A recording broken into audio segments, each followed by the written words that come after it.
ثم جعلناه نطفة في قرار مكين فخلقنا النطفة علقة. ذرا اس دعا کی اینک لگا کر دیکھیے ہمارے یہاں کیسے قرآن پڑھنا رائج ہے جس پہ قوم خوش. یہ قرآن جس قرات سے امام پناہ مانگ رہے ہیں اس پہ سیٹسفائیڈ ہے، اور جو قرات امام اللہ سے طلب کر رہے ہیں اس کی فکر ہی کوئی نہیں. کھلا تضاد، ٹھیک ہے نا، اس کو کھلا تضاد کہا جاتا ہے. اور جیسا میں نے بارہا کہا کہ آپ کے خطبہ جب مجلسوں میں آتے ہیں تو ان کا ٹیسٹ لو کہ وہ قرآن دیکھ کر بھی پڑھ سکتے ہیں یا نہیں. وخلقنا العلقة مضغة فخلقنا المضغة عظاما فكسونا العظام لحما ثم انشأناه خلقا آخر فتبارك الله احسن الخالقين. میں نے پہلے اشرے میں یہ آیت مبارکہ کوٹ کی تھی، لیکن میں چاہوں گا کہ بہت تیزی کے ساتھ اس آیت مبارکہ سے گزر جاؤں. تمہیں کہیں لے جانا چاہ رہا ہوں. اچھا، ہم نے انسان کو مٹی کے جوہر سے نکالا. بہت آرام سے سننا، بہت آرام سے. مٹی کے جوہر سے نکالنے کے بعد ہم نے انسان کو نطفہ بنا کر بطن مادر میں منتقل کیا. وہ نطفہ اسے پھر ہم نے، توجہ رکھنا، لوتھڑا بنایا، خون کا لوتھڑا. اس خون کے لوتھڑے کو ہم نے گوشت بنایا. اس گوشت کے اندر ہم نے ہڈیاں پیدا کی. ان ہڈیوں پر ہم نے کھال منڈ دی،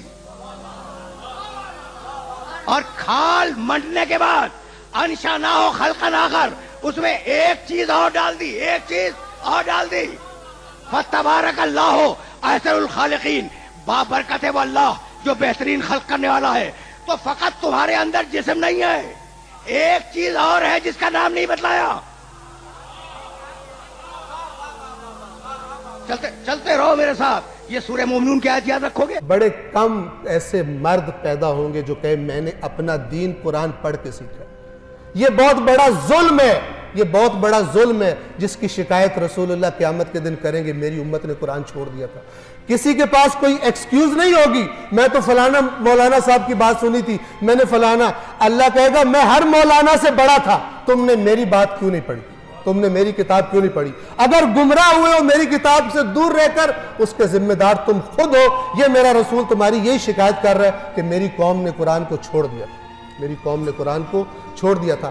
اگر یہ قوم قرآن پڑھنا شروع نہیں کرتی تو پھر اس قسم کے مسخرے اور بندر آ کر اس ممبر پر ناچیں گے جس طرح رسول اللہ نے بتایا تھا کہ میرے ممبر پر بندر چڑھیں گے، اور یہ پیسے لے لے کر گمراہی اور شرک اور کفر اور 2 نمبر جنت کے ٹکٹ بیچیں گے، اور لوگ سمجھیں گے ہم جو کرپشن بھی کرتے رہے، خدا کی نافرمانیاں بھی کرتے رہے، ہماری جنت پکی ہے. یہ وہی بات ہے جو یہودیوں کا عقیدہ تھا قرآن نے بتایا ہوا. کرپٹ تھے، سمجھتے تھے ہم جنت میں جائیں گے. غیر ذمہ دار ہو گئے، رسول اللہ کے منکر ہو گئے، سمجھتے تھے ہم جنت میں جائیں گے.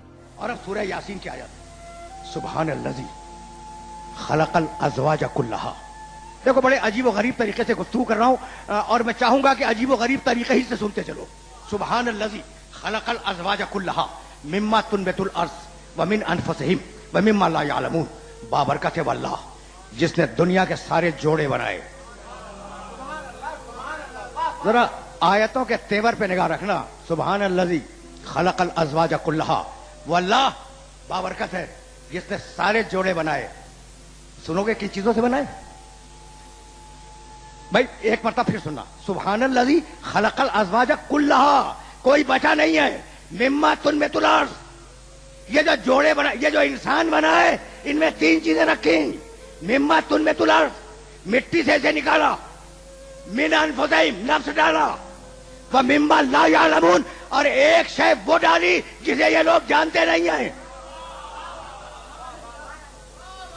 رک جاؤ رک جاؤ، میں نے لفظی ترجمہ کیا ہے، اور یہ جو نوجوان بیٹھے ہوئے ہیں انہیں مخاطب کر رہا ہوں. میاں ایک مرتبہ اور سننا، بزرگ مخاطب نہیں ہیں. سبحان الذی خلق الازواج کلھا، بابرکت ہے وہ اللہ جس نے دنیا کے سارے جوڑے بغیر کسی استثناء کے خلق کیے. مما تنبت الارض، 3 چیزوں سے بنائے ہیں. مٹی، مما تنبت الارض، مٹی سے بنایا. من انفسہم، اس میں نفس ڈالا. ومما لا یعلمون، اور ایک چیز اور ڈالی جسے یہ جانتے نہیں ہیں، اس کا نام ہے روح. ٹھیک ہے نا؟ تو ہر انسان میں کتنی چیزیں ہیں؟ 3. یہی تو لانا تھا اپنے سارے سننے والوں کو، یہی لانا تھا اپنے سارے سننے والوں کو. تو روح آسمانوں سے اتری ہوئی ایک شے،